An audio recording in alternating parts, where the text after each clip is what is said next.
그래 조국을 위해 내 모든 걸 바치자라며 모든 돈을 나라를 위해 쓰며 전장으로 뛰어나갈 것인가? 아니면 왜 하필 지금이야? 이런 망할 놈의 세상이라고 분노하며 돈을 챙겨 도망갈 궁리를 할 것인가? 이회영은 일말의 고민 없이 독립운동을 결심했고 형제에게 이렇게 말했다. 나는 정말 슬프다. 세상 사람은 우리 가족이 공신의 후예라고 하는데 우리 형제가 당당한 명문 호족으로서 차라리 대의가 있는 곳에서 죽을지언정 외적 치하에서 노예가 되어 생명을 구차히 도모한다면 이는 어찌 짐승과 다르겠는가? 그의 굳은 마음이 느껴지는가? 그럼 하나 더 묻는다. 당신의 아이가 나라에 빚을 진 사람이 되길 바라는가? 나라가 빚을 진 사람이 되길 바라는가? 명문가를 만드는 건 지식이나 돈, 명예가 아니라 도덕적인 일상에 있다. 도덕적인 일상. 부모와 자식이 함께 가진 전부를 투자하면 삶을 바꿀 수 있다. 명문가는 그런 일상이 쌓여 만들어진다. 그게 바로 이회영 선생이 남긴 소중한 가르침이다. 어떤 상황에서도 올바른 길을 선택하는 아이. 학교폭력 감소세 속 초등학생은 늘어. 무서운 초등 동급생 학교폭력 최다 가해자. 폭력을 행사하는 초등학생이 점점 많아지고 있다. 자기 말을 듣지 않는다고 가방에 있는 가위를 꺼내 친구를 위협하는 초등학생의 사례에 부모는 긴장할 수밖에 없다. 그들은 더 이상 우리가 상상하는 귀여운 아이가 아니다. 학교 폭력이 고등학생에서 중학생으로, 중학생에서 초등생으로 빠르게 내려온 원인은 뭘까?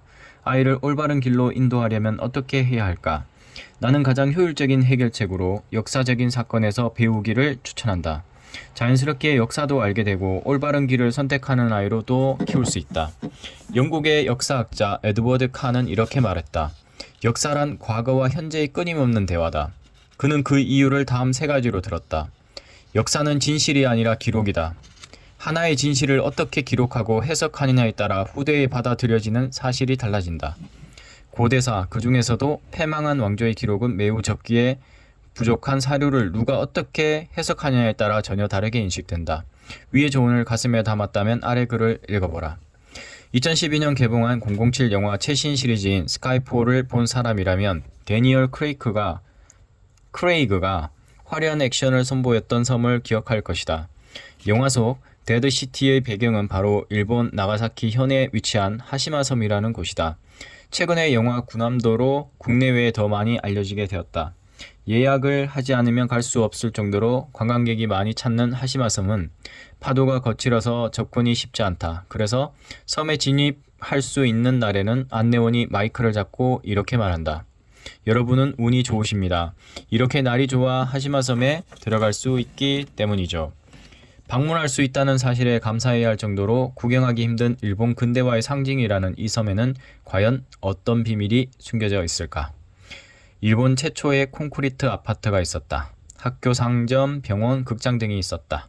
인구 밀도가 도쿄의 9배에 달할 정도로 많은 사람이 살았는데 야구장 2개 정도의 작은 섬에 5,000명 이상이 있었던 것이다. 그런데 우리가 잘 모르는, 그들이 적극적으로 알리지 않는 또 하나의 사실이 있다. 바로 하시마섬의 지하 탄광에서 일하던 대다수 노동자가 강제징용된 조선인이었다는 것이다. 그리고 800여 명의 조선인 중 122명이 진폐증과 배고픔으로 사망했다. 일본에게는 근대화의 상징인 위대한 섬이지만 강제징용된 조선인에게는 지옥의 섬 그 이상도 이하도 아니었다.